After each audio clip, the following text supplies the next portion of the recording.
अरे कमला बहन, आज फिर वही सूखी रोटी और नमक की खुशबू आ रही है तुम्हारे घर से। शकुंतला, जो मोहल्ले की सबसे ज्यादा बोलने वाली औरत थी, आंगन के बाहर से ताना मारते हुए बोली। उसके साथ लक्ष्मी और चमेली भी खड़ी थीं। तीनों अपने चमकते कपड़े और कानों के झुमके हिलाती जा रही थीं। लक्ष्मी ने मुंह बनाकर कहा, हम तो सोच रहे थे कि इतने लोगों का खाना रोज कैसे बनता होगा, मगर जब सब्जी ही न हो तो आसान होगा ना।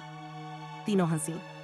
कमला चुपचाप तुलसी को पानी दे रही थी, लेकिन उसकी पीठ सीधी थी और आंखें नम। अंदर से बबलू की आवाज आई। मम्मी, आज कुछ अच्छा बनेगा ना? कमला की आंखें छल छला गईं। उसने झाड़ू एक और रख दी और चूल्हे के पास जाकर बैठ गई। अरे सुनिए जी, आज कुछ अलग बनाते हैं। कमला ने चूल्हे में लकड़ी रखते हुए कहा। रमेश, जो बाहर बैठकर अपनी पुरानी टूटी हुई चप्पल सी रहा था, थोड़ा चौंका। अलग? हमारे घर में तो वही आलू, वही नमक। अलग क्या होगा? कमला मुस्कुरा दी। बस आप हाँ कह दो, सब कुछ संभाल लूंगी। रमेश कुछ समझा नहीं, लेकिन उसकी मुस्कान देखकर सिर हिला दिया। उनके घर में 7 लोग थे। रमेश और कमला, उनके 2 देवर सुरेश और मुकेश, बहुएं सरिता और गुड़िया, और सबसे छोटा नटखट बबलू। एक पुराना 2 कमरों का घर, जिसमें एक आंगन था जहां तुलसी का पौधा मिट्टी के बर्तन में हंसता था। उस दिन कमला के मन में कोई और ही उमंग थी। वर्षों से उसने सिर्फ दूसरों के घरों से आती खुशबू को महसूस किया था, कभी खुद अपने घर में वैसा पकाया नहीं। लेकिन आज उसका दिल कह रहा था, आज कुछ ऐसा होगा जो कभी नहीं हुआ। उसने एक कपड़े में बांधी बचत निकाली, कुल जमा 80 रुपये। वो पैसे जो उसने सालों से अपने पल्लू के कोने में छुपा कर रखे थे, त्योहार, बीमारी या किसी खास दिन के लिए। शायद आज वही खास दिन है। उसने खुद से कहा। वो चुपचाप मुकेश को सब्जी लाने भेजी। देख, आज कुछ बढ़िया चीज ले आ, जो कभी लाए नहीं। और हाँ, सब्जी वाले से कहना मसाले अच्छे देने चाहिए। मुकेश ने भी ज्यादा नहीं पूछा। जब भाभी का मूड अच्छा होता था तो घर में कुछ जादू जैसा होता था। थोड़ी ही देर में घर में हलचल मच गई। बहुएं रसोई में जुट गईं।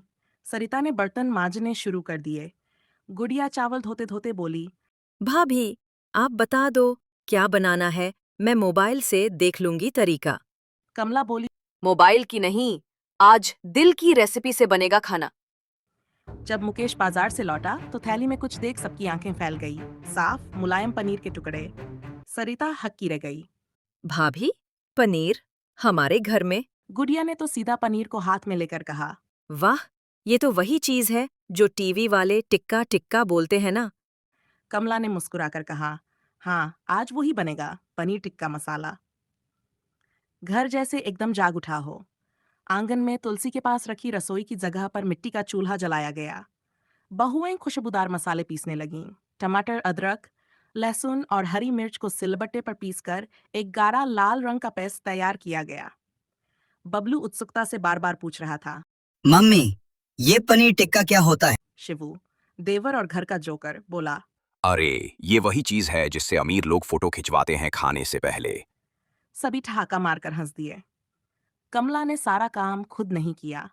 उसने सबको जोड़ दिया। पतियों से लकड़ियां तोड़वाईं, बड़ों से मसाला पीसवाया और बच्चों को रोटी सेंकने का मौका दिया। धीरे धीरे कढ़ाई से जब प्याज और टमाटर का मसाला भुनने लगा और उसमें मलाई, मसाले और पनीर डाले गए, तब घर के बाहर तक खुशबू फैल गई। पड़ोसन शकुंतला दरवाजे पर आकर पूछ बैठी।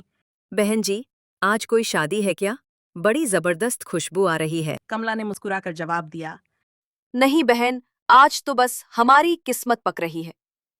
रात को चूल्हे के पास सब जमीन पर पंगत में बैठे। चटनी, गरम रोटियां और बीच में पनीर टिक्का मसाला। बबलू ने पहला निवाला मुंह में डालते ही आंखें बंद कर लीं। मम्मी, ये जादू है। सभी हंस पड़े। रमेश ने कहा। कमला, आज तूने तो सच में हमारी गरीबी को हरा दिया। सरिता बोली। आज पहली बार लगा कि इस घर में भी त्योहार आया है। गुड़िया ने जोड़ा। और ये त्योहार सिर्फ खाने का नहीं, मिलकर जीने का है। शिवू फिर बोला। अब तो मोहल्ले में नाम होगा, गरीबों वाला टेस्टी होटल। सब ठहाके लगाते रहे।